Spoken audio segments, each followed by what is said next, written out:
How will you feel after you spend hours and hours on designing, editing of pictures, and after saving, you find out that your color has changed?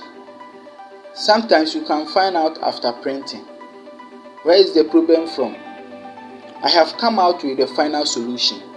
Without further ado, Jean here.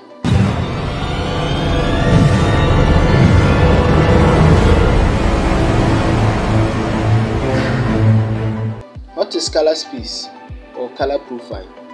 You need to know how to set up your monitor screen for a good color outcome. Also know how to set up the profile color in Photoshop and also for saving. In the color space, we have RGB, CMYK, Adobe RGB, Adobe sRGB, and ProPhoto sRGB. And in any artwork, we have the 16-bit color profile and the 32 color profile.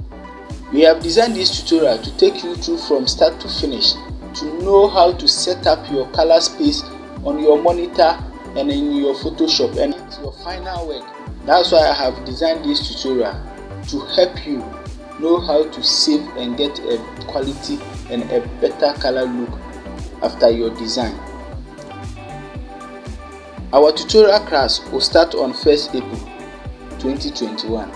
So stay connected with us and subscribe to our YouTube channel, The Designer Expert. Remember to hit on the notification bell so that you don't miss any future update, and also share so that you inform other people to come and learn more. Thank you for watching.